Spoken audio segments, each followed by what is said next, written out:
Hello again, everybody. Zach Attack is here with the Atakline for Monday, June the 3rd, 2013. Hope everybody had a great weekend this weekend. I did more than I expected. Of course, I, DJ Zach Attack, resumed my Schools Out tour this past Friday. I had two gigs on over the weekend. One that was booked, one that was a last minute booking, which I'll explain in a few minutes. But like I said, School's Out, my school tour, resumed Friday at the Wilkinson Middle School 8th grade lock-in event. I done some things for Wilkinson Middle School the last year or so. After 5 years away, I returned last year. And the school, I've only DJed performed once before this 8th grade thing. I was supposed to do a dance a few weeks ago, but it was the same day as another school dance for my middle school. So I ended up doing the 8th grade lock-in, which was pretty fun. You know, it wasn't a school. It wasn't like at a lock. It wasn't like the senior all-night party I did about 2 weeks ago for the International Academy of Macomb, which was at Lifetime Fitness, but this was at the middle school. It was a 4-hour show and a long one, but it was a fun show. I thought it'd be more gangster rap requested because these Wilkinson kids, it's an urban school, so you got a lot of people who like the rap music. You know, like I thought I'd get like Kendrick Lamar requests. I'm surprised I didn't. But I did get requests I kind of expected. Tiger, Chief Keef, Lil Wayne. So, I had all that for him. And it was a fun night. Like all lock-ins, like there's not a lot of dancing going on because they're all doing different activities. But you see people walking around, like the senior night party I did. You saw people walking around dancing, popping their heads a little. We had to play all the line dances twice. We played Hall of Shake 3 times, Cat Daddy twice, so a couple songs got played more than once, because this was a 4-hour show, so. But it was a fun night on Friday, and I expected to take Saturday off. You know, I had Saturday open for a while. I was supposed to have a gig this past Saturday, but it got canceled, so I had Saturday off. But, duty calls. About 6 o'clock Saturday night, I was shopping in Mount Clemens, and this guy named Matt, who I've DJ'd for Huron Point and the Lions Hearing Center shows. He's like, Zach, I'm at the North Channel Yacht Club here in Algonac, Michigan.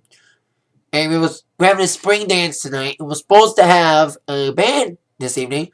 But at the last minute, they pulled out. Would you come with 2 hours notice? We did. I did with my dad. It was on this island. We had to take a boat. Yes, we had to take a boat. We had to load all the equipment on a boat, take it to the show. On this island, like a clubhouse on an island, that's kind of weird. But it was kind of weird and cool at the same time. And everybody at the yacht club appreciated us coming in at short notice at the 11th hour. And we just ripped the place apart like I always do. I come in, no matter how much notice, and I do what I always do. Destroy the place and make them want me to come back. Which I only had to say no to 2 other shows they wanted me for because I'm so busy this summer. It was the inadvertent kickoff of my Summer Jubilee tour, I'm calling my new tour the Summer Jubilee 2. I did it last year. I'm calling it Summer Jubilee 2, Alive at 25, since I'm turning 25 this August 9th, to be more exact. So I did the show last minute, but it was fun. You know, they like a lot of older music, and I do mean way older than usual. Like, they were older than my other yacht club, Huron Point. And at Huron Point, they're like 40, 50, like 50, 60, 70, 80. And they like disco. Well, disco fell flat at this show. They were more the Chuck Berry, Tequila, and the Twist. Like 50s, 60s rock and roll. You know, stuff like that. Like Wooly Bully and Louie and all that stuff. So that was a fun. And even Mustang Sally worked. And Brown Eyed Girl worked. You know, all that 60s stuff. But new stuff kind of worked a little too. We did I Got a Feeling, Single Ladies. But we tried playing new stuff later on. They were dead by the time, like, they were dead by midnight. You know, I thought because it's a yacht club party, I thought it'd be later than it was. But it was like 12:30, it was over. But it was a fun night. Fun night to begin my summer tour, which continues this Friday at the Splash Bash, along with a wedding on Saturday for Huron Point Yacht Club. And this Sunday, should I say, Pancake Breakfast, 5th year in a row at Alton Orchards Festival here in Washington Township. They're setting it up right now, the carnival here in Washington Township, Michigan. When it comes to my other schools out, it ends this week with show on Wednesday, Alma Middle lunches, and also Hevels fifth grade lock-in, so I probably won't be making an Atakline for those on Wednesday. Going straight home and record the CMT Awards, but I'll give you an update for in a few minutes. And Thursday got a fifth grade lock-in for Indian Hills. That'll end my school's out tour, and of course the aforementioned gigs on Friday, Saturday, and Sunday as part of my summer Jubilee tour. So it's a good weekend. Can't wait to this upcoming weekend. 6 gigs in 5 days. 2 Wednesday, 1 Thursday, 1 Friday, 1 Saturday, 1 Sunday. Wish me luck. But I've done it before. This is always the busiest week of the year for me. Alright, let's kick off the entertainment news portion of this program with your number 1 movie. For the second week in a row, Fast and the Furious 6 remains number 1 with about 30 million in its second week of release, holding off 2 big releases coming out this week, including Inside Earth, whatever it's called, After Earth, and also Now You See Me, the magic movie. Surprisingly, Now You See Me made more than After Earth. Fast and Furious made about 35 million, but Now You See Me debuts at number 2 with 29 million, and After Earth debuted with a very decent as well, 27 million. So, decent showings for these 2 movies debuting this week.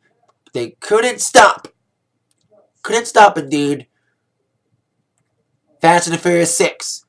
Well, The Purge, which is this big horror movie coming out this week, will it stop the Fast and the Furious movie? We'll find out soon enough. Now, on with a lot of people are releasing new singles, and some people are releasing details somewhat of the new albums.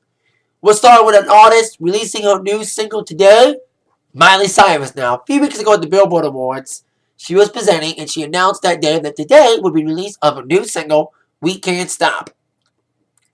Well, the new single came out today, and I hate it. Miley reminds me of the other Disney-type pop stars, or teen pop stars, Justin Bieber and Selena Gomez. All 3, including Miley, have all released teen pop dance songs for the early part of their career. Now they're getting older. You heard Bieber's album, Believe, going more adult with songs that has dances all around the world, but as stupid as Boyfriend and As Long As You Love Me. God, I hate that song. It's not dancey, because I'm a DJ. I like playing dancey songs. My same feeling goes with Selena Gomez's new song, Come and Get It. Kind of more adult, and I hate that song too, because it's not as dancey as the other songs.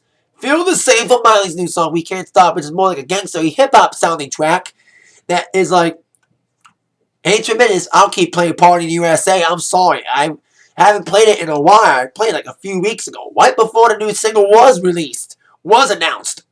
So I'll keep playing Party in the USA, because especially the song talks about Molly getting high, getting drunk. Well, Molly's going to be 21 soon, so it makes kind of sense. You know, my brother's almost the same age as her. Well, my brother was born in February of 92, and Miley was born in November of 92. So my brother's 9 months older than Miley. And I heard it, and I just don't like it. You know, because it's not dancey as other songs. It's not as catchy, and it's more adult, more language, more about getting high. In my opinion, I just heard like a bit of the song today. I'm just not a big fan of it. Because I wish it was more dancey poppy, but like I said, I know everyone wants to get old. But at least if you try to change the sound, please try to make it more commercial sounding, not stupid. So, there you go. Miley Cyrus releases a new single, We Can't Stop. No word on when the album's coming out, that this is coming off of, which would be Miley's first new album in 3 years, since her first attempt to be adult, Can't Be Tamed, failed. It Can't Be Tamed failed. What will we say about this album that's coming out soon? But now we have details on 2 new albums involving, well, 2 of the biggest artists on the planet. First off, news on a new album of U2. Now, U2 has been gone away since the 2009 album, No Line on the Horizon, came out, and went on the huge U2 360 tour, and there was rumors for years about U2 ending their status, about not recording again, and about recording different material. They've been browsing through different material of stuff, including at least having 1 album done of outtakes from the last album, but not coming out. Even looking at material with Red One, Lady Gaga's producer. But now U2 is indeed finishing up their new batch of work which is set for release this fall, produced by Danger Mouse. According to several rumors, U2, all 4 members, Adam Clayton, Lily Moore Jr., The Edge, and of course, Bono, was seen in New York over the weekend at Electric Lady Studios, putting the finishing touches on the new album to be produced by Danger Mouse, known as one half of Gnarls Barkley, and of course the famous producer of the Black and White album, the mashup of Jay-Z and Beatles 10 years ago.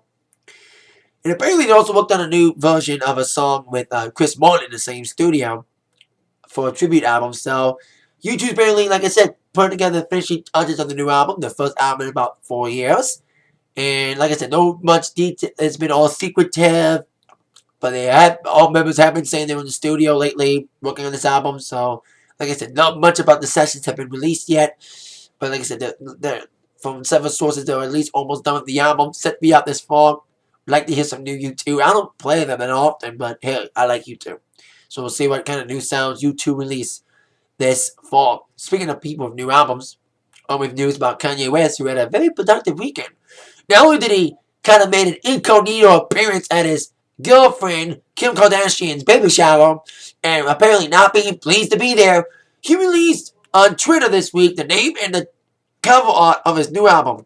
Now, he's been debuting his new album, Black Jesus, or whatever the heck this new single's called. I need to get the name right of his new single, which he debuted on SNL.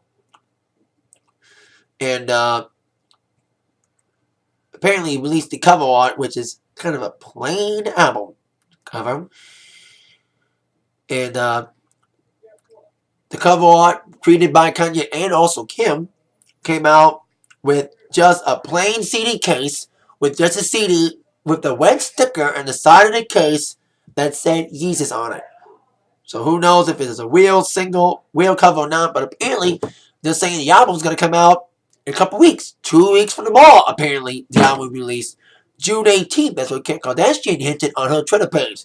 So Kanye's new album may be coming a lot quicker than we thought, especially with his recent appearance on SNL, performing new songs. So I don't like his new songs because they're not catchy. I wish he made more Gold Diggers. You know, at least that song was catchy and commercial. That's the point. I'm a DJ who likes dancey songs. They play at my shows, like I mentioned, my Miley song. So there you go. Kanye West, new album Yeezus coming out. Apparently June 18th with the album cover. Fake or not, we'll find out soon enough. More details in the next couple weeks to come. Like I said, they're being secretive. No statement released from Island Def Jam about the supposed release day of Kanye's new album. But like I said, probably find out more details, more official details in the next couple weeks, especially if it leads towards the June 18th release. Now, that has happened for Kanye in the last couple years, along with the baby mama with Kim Kardashian. He also lost his own mother a few years ago. And unfortunately, another pop star has lost his mother. Of course, I'm referring to Bruno Mars. Over the weekend, Bruno Mars' mother, Bernadette, died of an apparent brain aneurysm at the age of 55, according to a press release released by his record label, Atlantic Records. Over the weekend. Apparently, she died Saturday in Hawaii at Queens Medical Center in Honolulu, Hawaii. Sad to hear that news, especially with Bruno Mars on a total high right now with his album. I don't know if the next Jukebox doing well. He's about to go on a Moonshine Jungle tour. I don't know. I don't think it's started yet. So if it's started yet, he may have to cancel some shows. But thoughts and prayers do go out to Bruno and his family at this very tragic time. And no official statement coming from Bruno, just a statement coming from his record label. So, I bet you, of course, Bruno's probably mourning in private, as you would with the death of a loved one like that. So there you go. Bruno Mars' mother dies over the weekend. Also, the death of the lady from the All in the Family show died as well over the weekend. Forget her name. So there you go. Deaths over the weekend.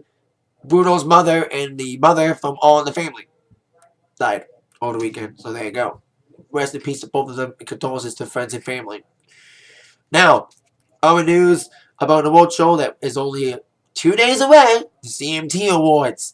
Now, the majority of performances have been set, but now some late additions to the show has been added at the last minute.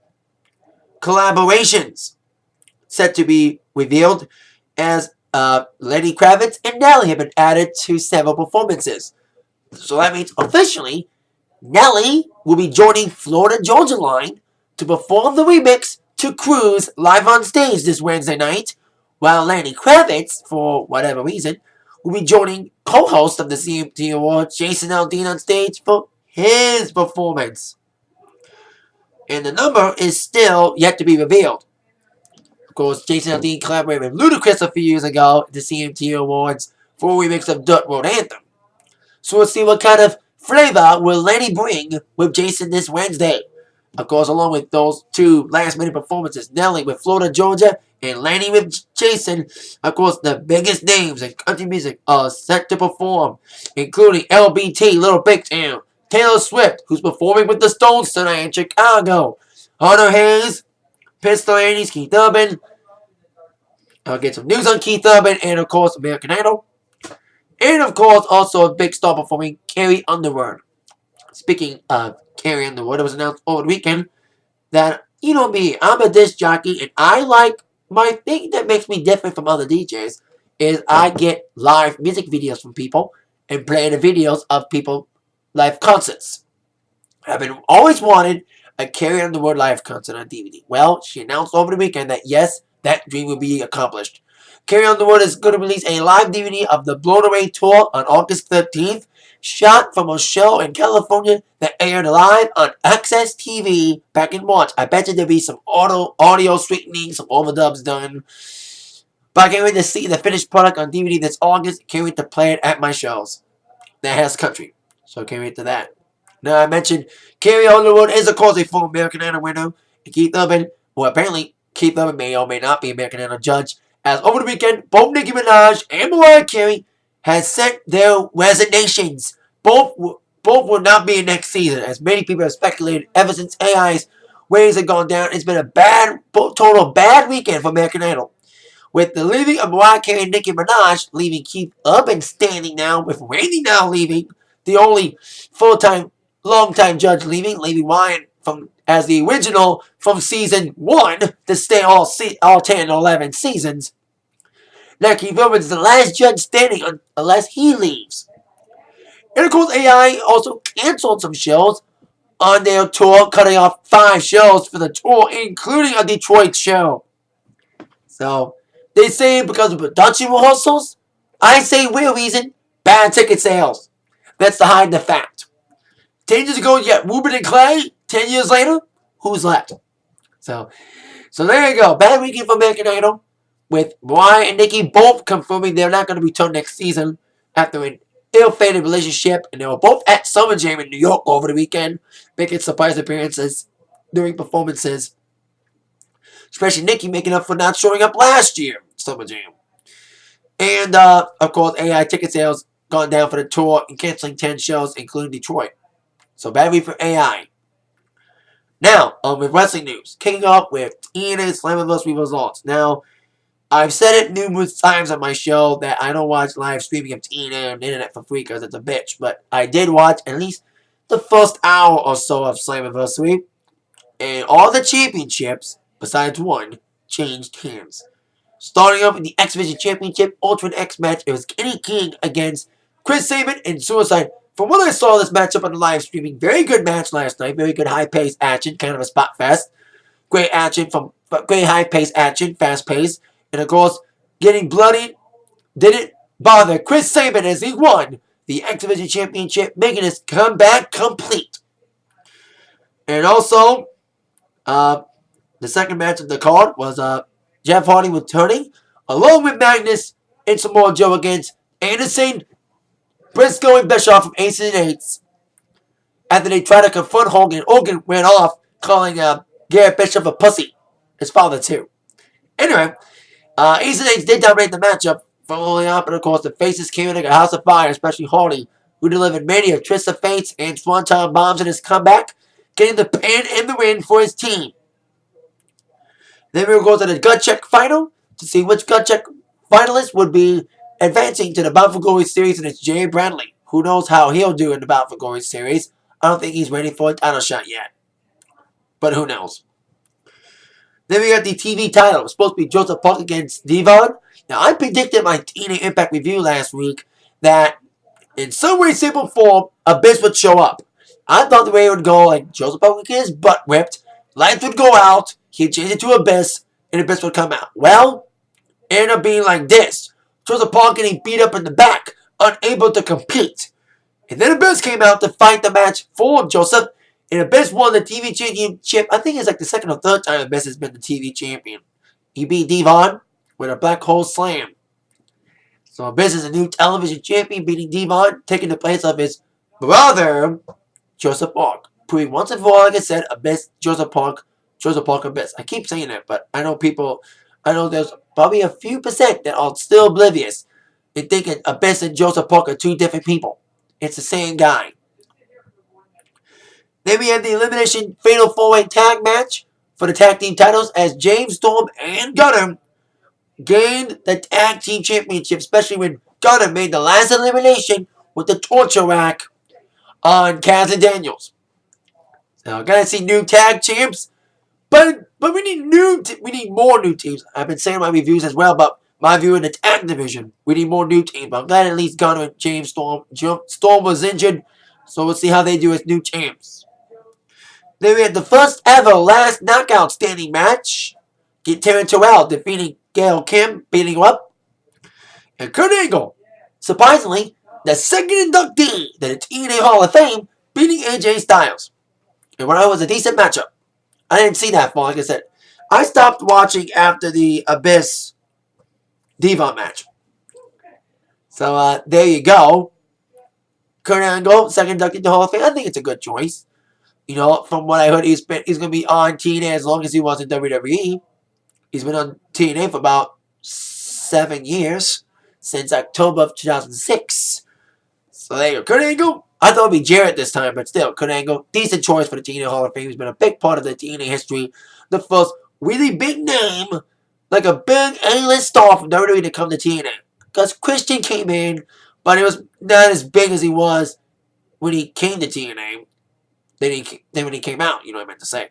Like, Angle was already an accomplished star. The first big accomplished WWE star to come into TNA. Besides Jeff Hardy. And, well, Sting, unfortunately, gets no more title shots. Of course, he lost the no-holds-barred match against Bully Ray, which I heard was a very extreme match. With a lot of EC dub chants going on in Boston. With a lot of action, extreme action involving tables and chairs, maybe some few ladders. But it was very extreme, and of course, incident all the members would indeed be a part of the ending, interfering and causing Sting to get hit with the ball hammer by Bully Ray and Devon. And of course, Bully Ray retained the TNA Championship. That means Sting will no longer get a title shot as long as Bully Ray is champion. That was the stipulation put up by TNA for Sting.